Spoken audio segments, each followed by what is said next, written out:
Assalomu alaykum do'stlar. Bize yana shu yangi cheksiz imkon kanalımızda yangi ishlarimizni cheksiz imkoniyatlar endi shu cheksiz imkoniyatlarimizni taqdim etib boshlaymiz xudo xolasa. Bizani kuzatib, like'larni bosib obunalarimizni bo'lib qo'yasizlar. Xudo xolasa yangi ishlarimizni tashlab boramiz bir yandan. Xo'sh, bu ishimizga keladigan bo'lsak, bu gibki kamenni seyli bo'lgani bo'ladi xudo xolasa. Bu 1,60 m Maloshni shofamiz üzerinde kuyma variantı, gipki kamenli kuyma variantı bu.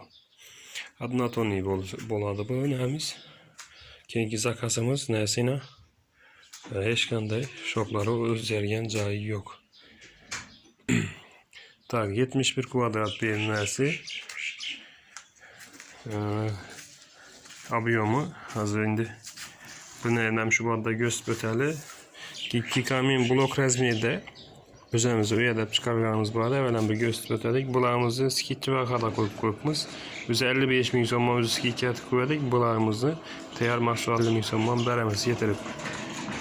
Keyin bunga qaytadan bo'lsak, termopanelimiz ham bor. Termopanelimiz bu dojlik varianti. 3lik penafleksda ishlangan. 2 dona podvес bilan aka kafe kilay, halang pena kilay yapışadan o'zini kilay bilan yapışadi. Gladki varianti aslında dışanda başka variantlar ham bor. Bir kadar gösterib o'tamiz. Monoshni variantda ulardan bo'ldi yine. Bu yangi zakazimizga qaytadan bo'lsak, 1,63 m variantda bütün karvush, yarım karvush ikkisini qo'shgan bilan seyli karvush bir qator qo'shilib bo'lib dahshat olib chiqadi. Bu esa sokolimizda ishlandi.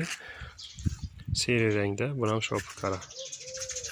Xudo xolasa bu zakazlarimizni azabetdan keyin olib boramiz. Kilayini ham shuni ichida qo'shib olib boramiz. İş çayımızla bir qator gösterib o'tamiz. Video obzor etib ishlanib turgan vaqtlarini. Puluna keladigan bo'lsak, bu narsamiz 75 ming so'm. Skitcha bahasında 70 ming so'm qilib qo'yibmiz hozir. Ob'yomi ko'proq bo'lsa, yanada skitcha qilib kelishib beramiz.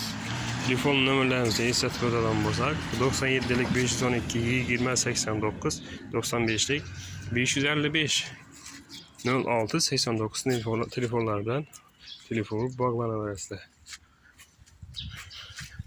Endi bu nemize kaçsak, iş jarayonida mana sababli endi tartibsizlik uchun uzr so'raymiz. Pastdagi variantimiz so'qlar, yuqoriga gitsam bo'laveradi. 3D varianti, labirint varianti, gladki varianti. Bunga keladigan bo'lsak, yangi göstereyim dojlik variantı, 3lik variantda ina bu